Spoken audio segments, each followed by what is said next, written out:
Hi everyone.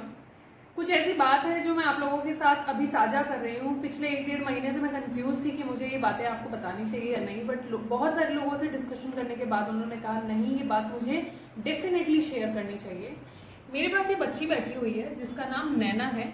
जो मेरे नए फॉलोअर्स हैं वो शायद नहीं जानते होंगे कि नैना कौन है, लेकिन जो पुराने फॉलोअर्स हैं वो जानते हैं कि नैना बहुत छोटी थी, शायद 1 महीने की रही होगी तब मैंने इसका रेस्क्यू किया था, क्योंकि इसकी इस आँख में इंजरी थी और साथ में इसके सर पर भी चोट लगी हुई थी। आँख की इंजरी इसकी 1 महीने में ठीक हो गई और हमें पता चला कि इंजरी ठीक हुई है लेकिन आँख नहीं। तो नैना अब एक आँख से बिल्कुल भी देख नहीं सकती थी। ऐसे में मुझे नैना को सड़क पर अबैंडन नहीं करना था, क्योंकि ये अपना ख्याल नहीं रख पा रही थी, अपना फूड अपने आप से नहीं ढूंढ पा रही थी। तो मैंने इसके लिए अडॉप्टर ढूंढना शुरू कर दिया। मुझे लकीली इसके लिए एक डॉक्टर मिल भी गए और बहुत ही प्यारा परिवार था। वो लोग बहुत इंटरेस्टेड थे। 2 बेटियां हैं उनके यहाँ, तो मुझे लगा कि डेफिनेटली उनकी बेटियां हैं, छोटे बच्चे हैं, तो वो उनका ख्याल रख रहे हैं। और खुद भी उन्होंने इतना अफेक्शन शो किया कि हमें डॉग बहुत पसंद है, बहुत प्यार करते हैं, हमारे पास पहले भी डॉग्स थे।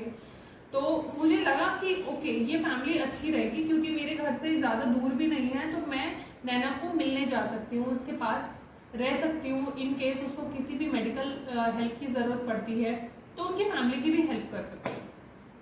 पर हुआ क्या, नैना को उन्होंने कुछ टाइम तक रखा, बीच बीच में फिर मेरे पास नैना की कंप्लेंट्स आने लग गई, नैना ये काट रही है, वो फाड़ रही है। जबकि जब मैंने अडॉप्शन करवाई थी तब मैंने उनके घर में 2-3 बार विजिट किया। नैना के अडॉप्शन से पहले मैंने सीधा नैना को ले जाके उनको दे नहीं दिया। एक इंटरव्यू हुआ, उसमें मैंने उनकी पूरी फैमिली से बात की। बच्चों ने मुझे अप्रोच किया था, लेकिन मैंने पेरेंट्स से बात की। पेरेंट्स को सारी चीज़ें समझाई थी कि डॉग है, शुरुआती दौर में वो थोड़े से शरारत करेंगे, वो आप उसको मैनेज करना होगा। मैंने उनको पूरा ट्रेनिंग पार्ट भी उनको समझाया, सिखाया, और मैंने कहा जब भी आपको ज़रूरत हो मैं अवेलेबल हूँ, और मैं रही भी हर वक्त अवेलेबल। उसके कुछ समय बाद में उनको कहीं जाना था, फिर उन्होंने मुझे यही बोला कि फॉस्टर के लिए वो अलग कहीं देंगे तो उनको चार्जेस पे करने पड़ेंगे, और नैना को वो मेरे पास ही छोड़कर चले गए। और वो हमेशा मुझे उन्होंने ऐसे जताना शुरू किया कि जैसे उन्होंने नैना को अडॉप्ट करके मेरे ऊपर एहसान किया है।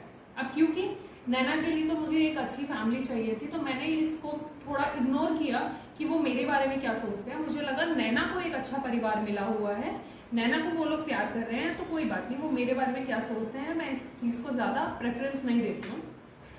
दूसरी बार फिर से यही हुआ, तीसरी बार हुआ। ऐसे करके जब भी उनको कहीं जाना रहता था तो नैना को वो मेरे पास ड्रॉप करते थे और अपनी मर्जी के हिसाब से वो आते थे इसको लेने के लिए। अभी गर्मी की छुट्टियों में उन्होंने बताया कि उनके बच्चों को नानी घर जाना है, तो वो इसको छोड़ना चाह रहे हैं लगभग 1 महीने के लिए। मैंने उनको समझाया भी कि मेरे घर पे कुछ बच्चे थे प्रीवियसली जो डिस्टेम्पर अफेक्टेड थे, तो अगर नैना आती है, नैना की एज में ज़्यादा नहीं है, तो उसको भी हो सकता है डिस्टेम्पर। उन्होंने मुझे इमोशनली ब्लैकमेल किया कि नहीं, अगर हम डिस्टेम्पर मतलब सड़क पर छोड़ दें फिर क्या हम, तो ये उनकी लैंग्वेज थी। अब उसको भी मैंने हल्का सा इग्नोर किया। मैंने कहा ठीक है, कोई बात नहीं, आप छोड़ दीजिए, मैं केयरफुल रहूँगी। नैना को मैंने अपने पास रख लिया। 1 महीना बीत गया, मैंने उनको कॉल किया, उनके एक्सक्यूजेज आने शुरू हो गए। पहले तो उन्होंने फ़ोन ही उठाना बंद कर दिया था, बाद में उनकी बच्ची ने मुझे मैसेज पर रिप्लाई किया। उसने मुझे कहा कि दीदी गर्मी बहुत ज़्यादा है, मेरे घर पर भी एसी नहीं लगा हुआ है, कूलर और पंखे में ही बच्चे सोते हैं, सारे बच्चे देसी हैं, डेफिनेटली ये हर मौसम में सर्वाइव कर सकते हैं। घर का एनवायरनमेंट तो फिर भी एक शेल्टर से तो अच्छा ही होता है, और मेरा घर तो ऑलरेडी एक शेल्टर की तरह ही रन कर रहा है, जहाँ पर बहुत सारे डॉग्स हैं, उनके बीच में ये रह रही है। तो मैंने उनको बोला कि कोई बात नहीं, आप ले जा सकते हैं वैसे तो, पर फिर भी मैंने उनकी बात को रख लिया। मैंने कहा कोई बात नहीं, जब एसी लग जाएगा तब वो लोग लेकर जाएंगे। उनका एक्सक्यूज़ ये था कि एसी हमें लगवाना है, तब हम इसको लेकर जाएंगे।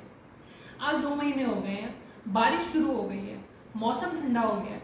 उनके घर पर ना नैना के लिए एनवायरनमेंट अच्छा बन पाया है, ना नैना के लिए गर्मी कम हो पाई है, ना नैना के लिए वहाँ एसी लग पाया है।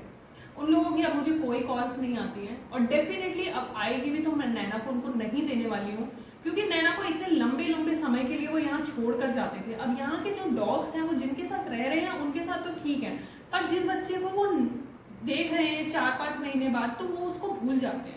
फिर नैना के लिए भी ये बहुत ट्रॉमेटाइज हो जाता है कि वो एक लविंग केयरिंग फैमिली में रह रही है, इंसानों के बीच में रह रही है, और अचानक से वो आती है तो वहाँ पे बहुत सारे डॉग्स मिलते हैं।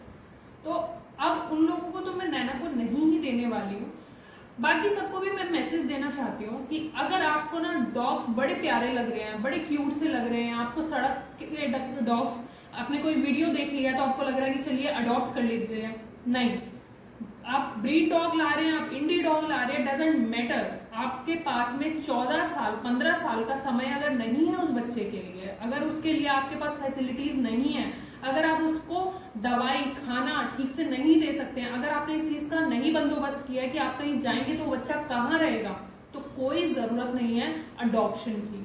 क्लियरली नो, कोई अडॉप्शन की जरूरत नहीं है, पर बोझ है। और मैं तो आपको एक मैसेज देना चाहती हूँ जिन्होंने भी नैना को अडॉप्ट किया था और अबैंडन कर लिया है, कि अपने बच्चों से डरिए। आपके बच्चों ने आपसे ये चीज सीख ली है कि अगर कोई काम कर नहीं है ना तो उसको छोड़ दो, उसको भगा दो, उसको निकाल दो, या जिसकी जिम्मेदारी हम नहीं ले सकते हैं ना उसको अपने घर से किसी भी बहाने से हटा दो। तो कल को ये सब आपके साथ भी होगा, आपका भी बुढ़ापा आएगा, आपको भी जरूरत पड़ेगी, उस समय आपके बच्चे इस दिन को याद जरूर करेंगे। अगर उनके पास समय नहीं होगा ना वो नहीं आएंगे आपके पास। नैना के अडॉप्शन के लिए मैं अभी भी रेडी हूँ, लेकिन उस फैमिली को नहीं देना चाहती हूँ। अगर आप में से कोई भी इंटरेस्टेड होगा तो डेफिनेटली ये सारी कंडीशंस उसको समझ में आ गई होंगी मेरी वीडियोस देखकर कि क्या क्या कंडीशंस होती हैं। उसके बाद अगर कोई इंटरेस्टेड है नैना को अडॉप्ट करने में, देन डेफिनेटली नैना को एक घर की जरूरत है, क्योंकि नैना को शेल्टर की आदत नहीं है। तो अगर उसको एक फैमिली मिलती है, एक घर मिलता है, तो वो बहुत अच्छा होगा उसके लिए। मैं रेडी हूँ इसको रखने के लिए। अगर नहीं मिला तो वो जैसे तैसे तो यहाँ पर रह ही रही है, मैं उसकी अबैंडनिंग नहीं करने वाली हूँ। नैना अब मेरी जिम्मेदारी है।